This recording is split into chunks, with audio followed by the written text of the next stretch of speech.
Hola jóvenes, hoy continuamos con el segundo tema, que es el tema de arte y ciencia de la clínica.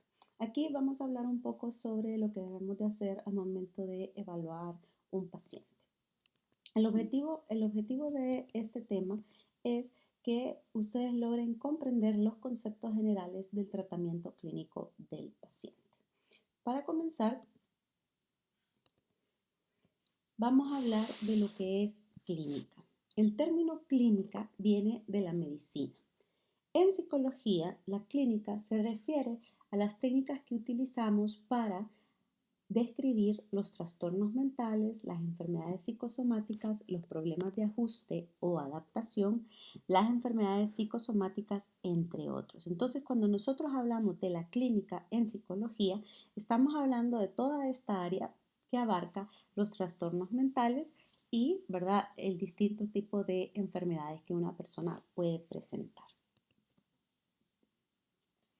Una parte importante en la historia clínica de nuestro paciente es la anamnesis. ¿Qué es la anamnesis? La anamnesis es la capacidad del clínico para analizar los casos, realizar la investigación exhaustiva de los signos, síntomas y de la historia de la condición del paciente. Esta es una parte importante que tenemos que recordar porque estamos hablando de lo que el psicólogo clínico debe de poder hacer. ¿Verdad? La anamnesis no solo es la historia, o sea, resumir lo que le pasó a nuestro paciente, sino que es la capacidad que usted como psicólogo va a tener para analizar toda esa información que su paciente le está dando.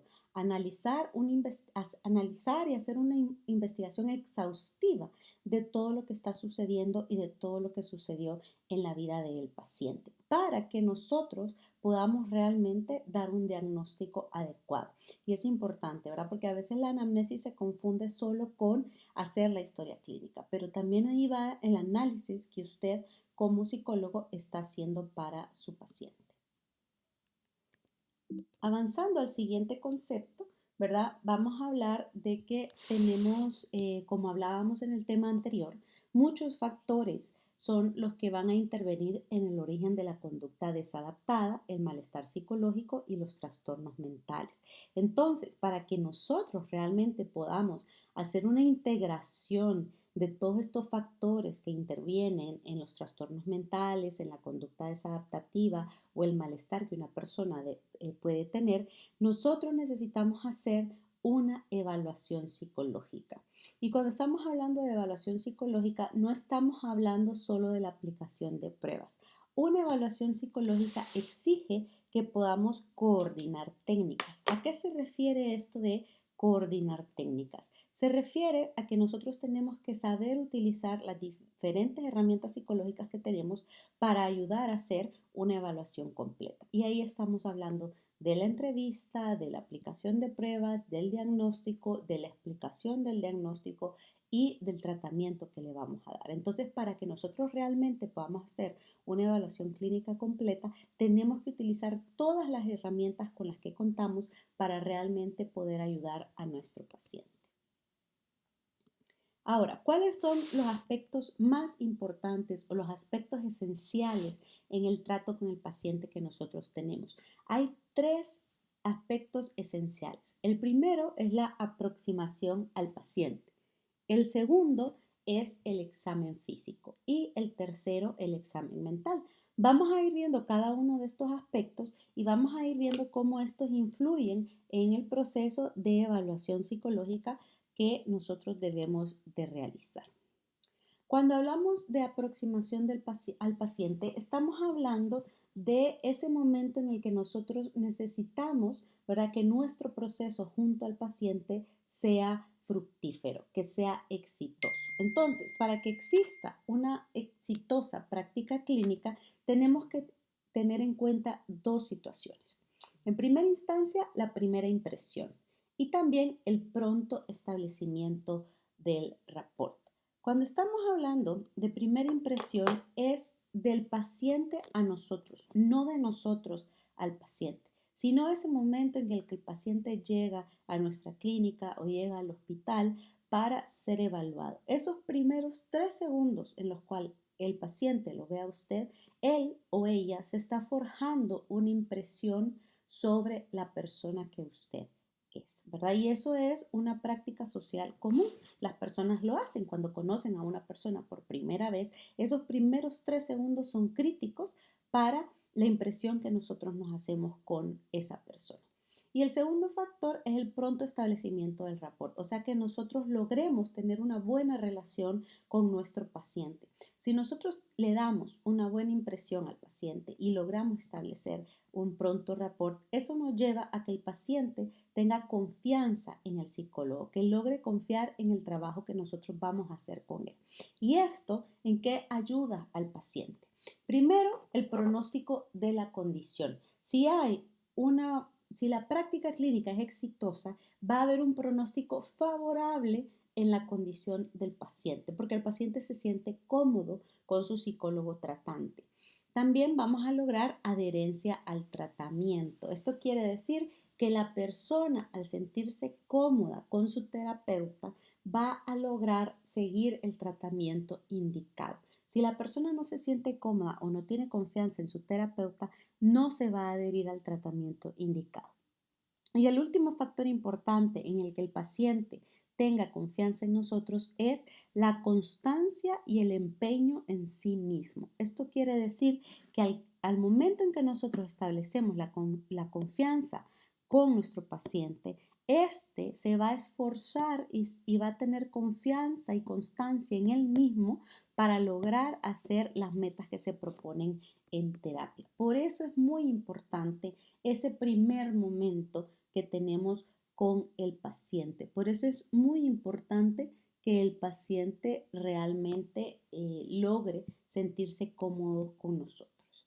Ahora, hay ciertas consideraciones que debemos de tener, ¿verdad? A este momento, ¿verdad? De la aproximación que tenemos con el paciente. Lo primero es la apariencia profesional.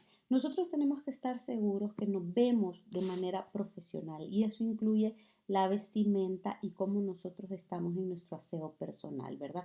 Porque el arreglarnos para nuestros pacientes les da la señal a ellos de que nos interesan, de que estamos preocupados por ellos también, ¿verdad? No hay que pensar que yo me he visto como quiero, sino de dar una imagen profesional, que la persona entienda que nosotros nos tomamos en serio nuestro trabajo. Entonces usted sí puede escoger el tipo de vestimenta que guste, pero asegúrese que esa vestimenta lo hace ver como una o un profesional para esa primera impresión, ¿verdad?, del paciente. Lo segundo es el trato con el paciente. No es que vamos a fingir ser más amables de lo que realmente somos, pero sí tenemos que ser auténticos, reales y tratar a la persona de una manera adecuada. Todos hemos tenido experiencias en las cuales hablamos con una persona y cuando nos contesta de una manera que nosotros consideramos pesada, nos alejamos de esa persona y ya no queremos seguir lidiando con ella. Imagínense ustedes ser un paciente que va a buscar el psicólogo y el psicólogo lo atiende de una manera ruda, de una manera pesada, ya el paciente no se va a sentir cómodo. Entonces, no es que tienen que andar con una sonrisa las 24 horas del día, pero sí tienen que estar pendientes de que cuando viene un paciente, ustedes tienen que entregarse al trato que le van a dar a ese paciente, tratarlo de la mejor manera para que se sienta cómodo, para que se sienta seguro, porque el espacio del paciente con el psicólogo es un espacio seguro y nosotros como psicólogos somos los que vamos a garantizar que el paciente se sienta de esta manera.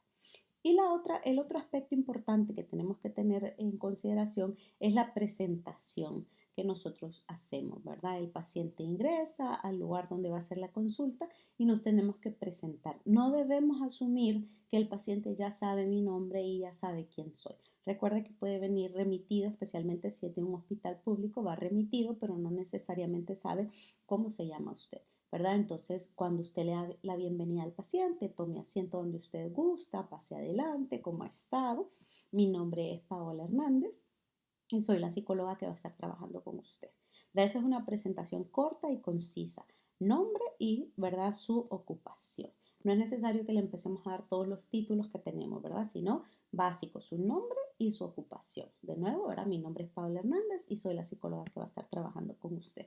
Y es importante que eso lo tengamos claro porque eso ayuda a la confianza del paciente. Recuerden que nuestro propósito es que nuestro trabajo con el paciente sea exitoso y para eso tenemos que tener la base de confianza del paciente hacia nosotros. Si no, no vamos a lograr la meta que nos hemos establecido.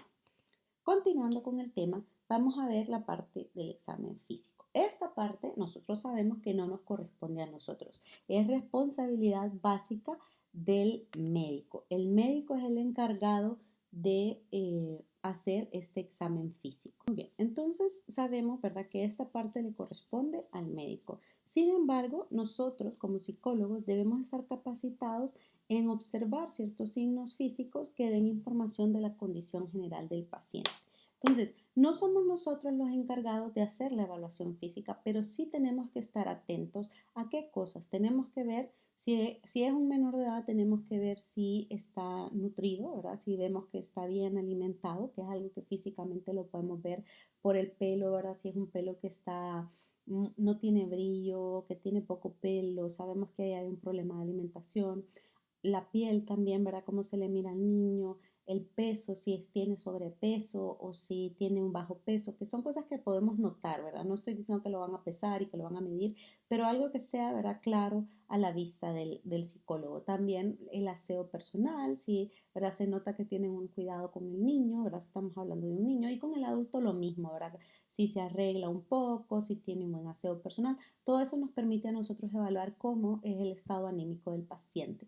Si nosotros tenemos alguna duda de físicamente cómo está el paciente, podemos hacer una remisión, ¿verdad? Si es un niño, al pediatra para que le pueda hacer una evaluación y si es un adulto, pues solicitarle que vaya a un médico general para que le haga una evaluación y ver si todo a nivel físico está bien. Pero eso debe de ir incluido en la evaluación que nosotros hacemos de nuestro paciente.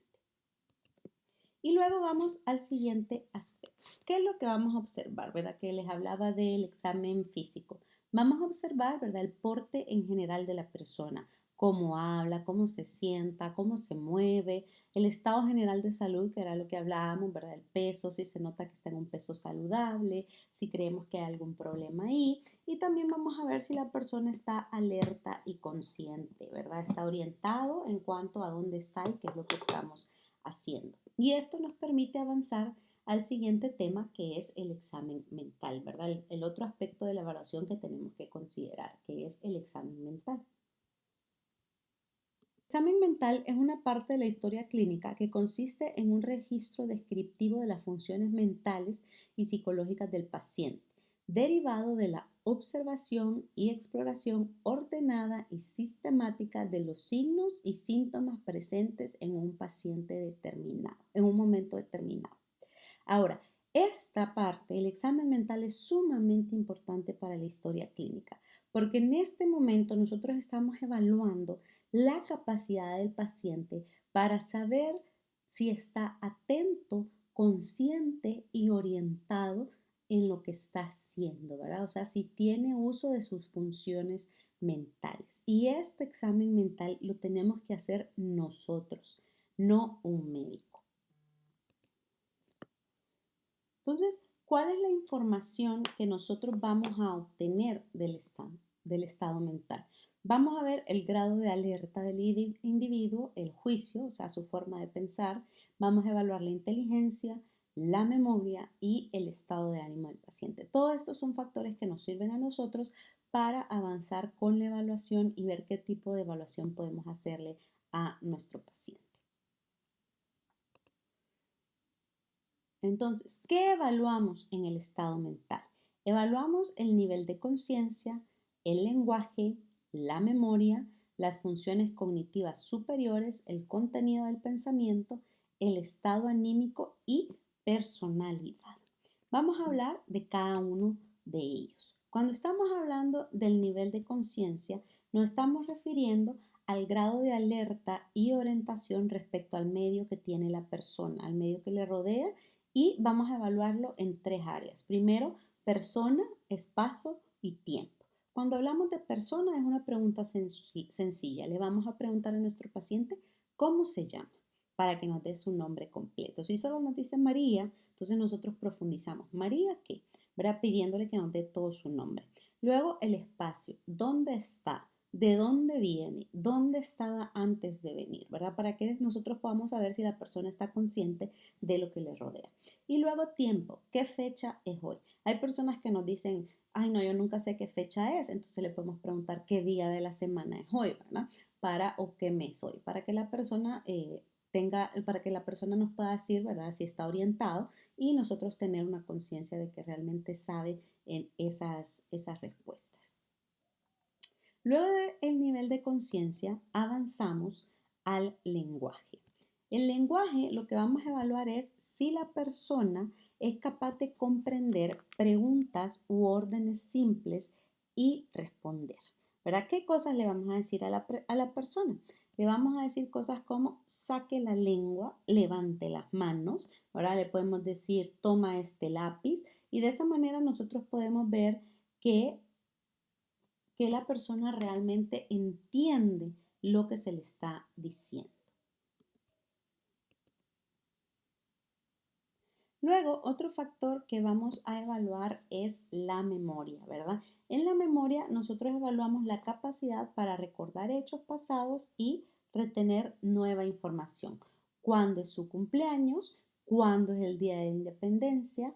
Fechas importantes para la familia. Le podemos preguntar cuándo es el cumpleaños de la abuela, cuándo es el cumpleaños de alguno de sus hijos, si tiene hijos o de alguno de sus hermanos, ¿verdad? O si hay alguna fecha importante para la familia que celebran en esa fecha, dónde estudió, qué hizo el día de ayer. Y esto nos ayuda a evaluar memoria temporal, memoria a largo plazo y memoria a corto plazo.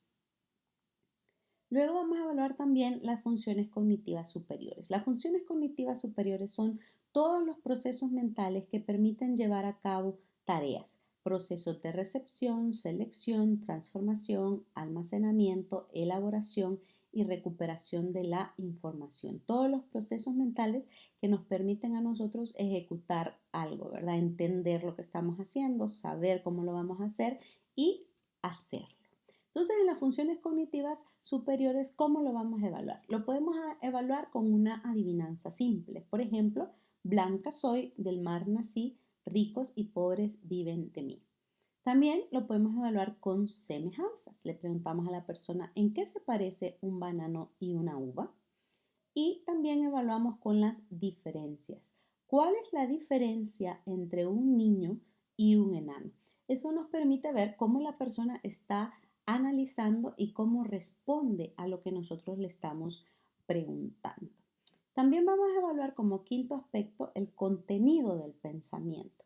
El contenido del pensamiento se evalúa, ¿verdad?, según la intención, la interpretación y el significado de ciertos pensamientos. Si un paciente está lúcido y funcional, ¿verdad? Quiere decir que no hay ninguna patología. Pero si el paciente no está lúcido y no está funcional, vamos a ver que hay una patología, ¿verdad?, en la estructuración del pensamiento e interpretación del medio, que era lo que hablábamos en el tema anterior, ¿verdad? Que la persona no tiene lógica en la forma que está pensando.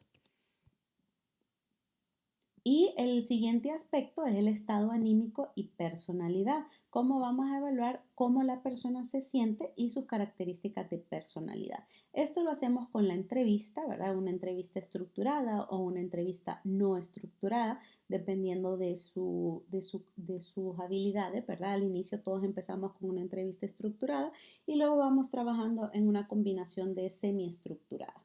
También con la conversación con el paciente, ¿verdad? La observación de los gestos del paciente y tenemos que hacer un análisis de sus respuestas. Por ejemplo, si nosotros le preguntamos al paciente cómo se siente y nos dice que está muy bien, pero no hay una sonrisa y su mirada permanece baja, sabemos, ¿verdad?, que sus gestos no van de acuerdo a cómo realmente se está sintiendo. Entonces, si nosotros hacemos todo esto, una entrevista, una conversación con el paciente, observamos sus gestos, analizamos sus respuestas, con esto vamos a obtener información de los rasgos de personalidad y del estado anímico de la persona. Pero no nos quedamos simplemente con esto, ¿verdad? También hacemos una evaluación, ¿verdad?, con las pruebas psicológicas para cada área que nosotros queremos evaluar, ¿verdad? Ya sea el estado anímico o la personalidad. Y luego, ¿verdad? Vamos con la historia clínica del paciente. En la historia clínica del paciente nosotros registramos toda la información del paciente, que es la identificación del paciente, las generalidades, el problema principal o el motivo de consulta, por qué está ahí, la enfermedad actual, que también se conoce como situación actual, o sea, estamos hablando de cuál es la problemática que el paciente está presentando en este momento, cuáles son sus antecedentes y cuáles son sus hábitos. Y luego ya vamos al diagnóstico psicológico. Con el diagnóstico psicológico lo que nosotros hacemos es diagnosticar. Diagnosticar quiere decir conocer a través de signos y síntomas situaciones dentro de un contexto y tiempo. Entonces nosotros, ¿qué es lo que vamos a hacer? Tenemos que identificar cuáles son estos signos y estos síntomas que la persona está presentando en un momento determinado y en cierto tiempo para que nosotros podamos realmente dar un diagnóstico. Ahora, el diagnóstico psicológico exige que la persona tenga conocimientos básicos de semiología. Entonces ustedes me pueden decir, ¿qué es semiología? La semiología es la ciencia que estudia los síntomas y signos de las enfermedades, o sea, ¿qué es lo que está presentando el paciente? ¿Cuál es el objetivo de esto? Es conocer las manifestaciones de la enfermedad y lograr llegar a un diagnóstico. Entonces, para esto tenemos que saber qué es cada uno de estos. Signo es algo observable directamente por el clínico, o sea que nosotros podemos ver lo que el paciente nos está diciendo. Si el paciente nos dice que tiene tics, nosotros lo vamos a poder ver en la manera que se mueve, ¿verdad? Es algo observable. El síntoma es la manifestación subjetiva e inobservable directamente. ¿Qué quiere decir esto? Que la persona nos dice lo que siente, pero nosotros no lo podemos ver. Y luego el síndrome es el conjunto de síntomas y signos que denotan algo en su vinculación, o sea, lo que nos permite a nosotros decir esto es lo que mi paciente tiene. Esta parte es sumamente importante que la manejen muy bien, porque esto es lo que nos permite a nosotros ver qué es lo que está pasando, ¿verdad? Entonces, si nosotros hablamos de signo y síntoma, es importante que manejemos la diferencia. De nuevo, signo es algo que nosotros claramente podemos ver, ¿verdad? Entonces, si el paciente nos dice que del estrés le han salido alguna alergia, entonces nosotros debemos de ser capaz de ver eso. O si nos dice que, ¿verdad? Que se siente triste y que llora frecuentemente y que por nada está llorando, de repente en algún momento que estamos conversando con ella o con él, vamos a ver también, ¿verdad? Que eso sucede. Luego los síntomas ya son una forma subjetiva en cómo el paciente describe lo que está sucediendo, ¿verdad? Entonces nos dice que no se siente bien, que no se siente con ánimo de hacer las cosas, ¿verdad? Dependiendo de la problemática que tenga. Y el síndrome es la unión de esos signos y esos síntomas que nos dan a nosotros la pauta de cuál es el problema que puede tener nuestro paciente. Por ejemplo, si nosotros hacemos una comparación médica, que puede ser fácil en este momento para ustedes entender, a todos nos ha dado gripe, ¿verdad? Pero cada persona puede experimentar ciertos síntomas de manera diferente, ¿verdad? Entonces nosotros vamos donde el médico y le decimos, mire, tengo la nariz congestionada, tengo fiebre, tengo mucosidad, entonces el médico sabe y nos está viendo, ¿verdad? Y nos mide que tenemos fiebre y está viendo que tenemos mucosidad. Entonces para él esos son signos de una gripe. Ahora los síntomas, nosotros podemos decir, no tengo ganas de comer, me siento cansada, solo quiero pasar durmiendo. Entonces eso ya es un síntoma propio, algo que yo experimento, pero el médico puede ver de manera general esos rasgos que les estaba mencionando. Y entonces al unir ese signo y ese síntoma, él nos puede decir que tenemos una gripe. A eso se refiere.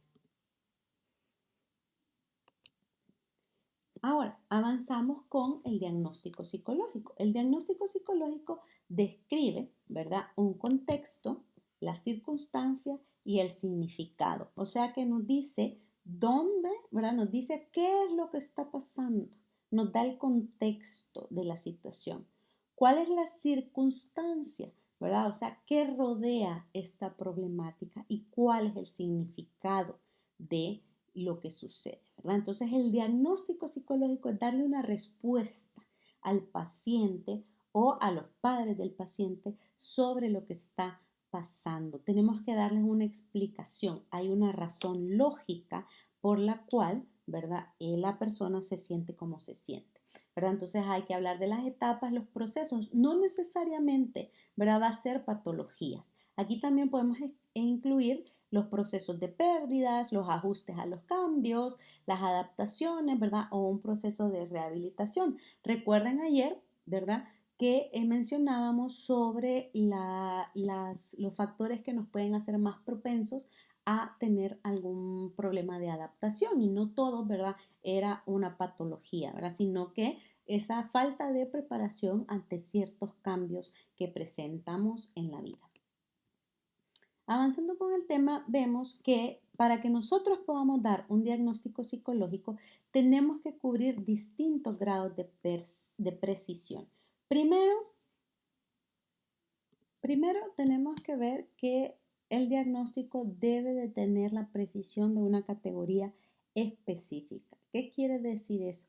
Que pertenece a algo que nosotros le podemos poner nombre y eso lo vamos a encontrar en el DSM-5 o en el CIE-10.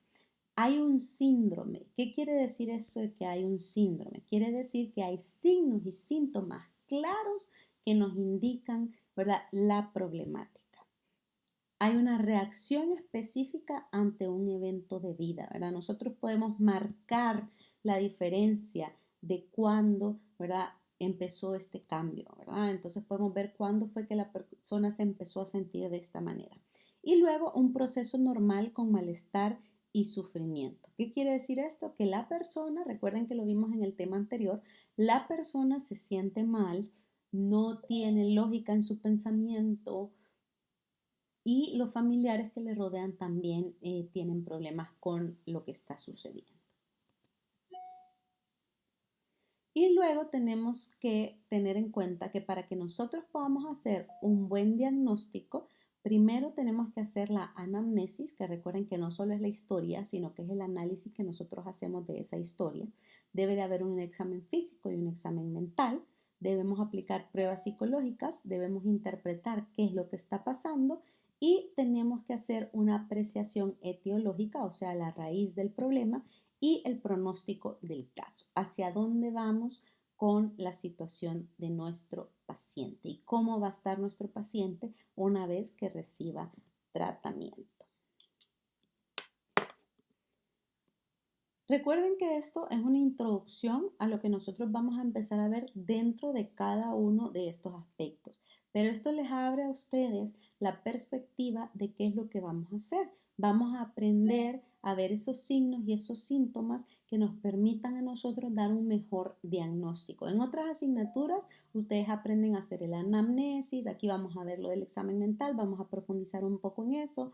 En otras asignaturas aprenden lo de las pruebas psicológicas, la aplicación y ustedes con todo ese aprendizaje van a ir integrando para poder dar un diagnóstico adecuado a su paciente y para poder dar un tratamiento. Entonces, ¿verdad? Esto es a manera de introducción para que cuando empecemos a ver cada uno de esos trastornos tengamos claros, ¿verdad?, qué es lo que tenemos que hacer. Bien, éxitos en su clase.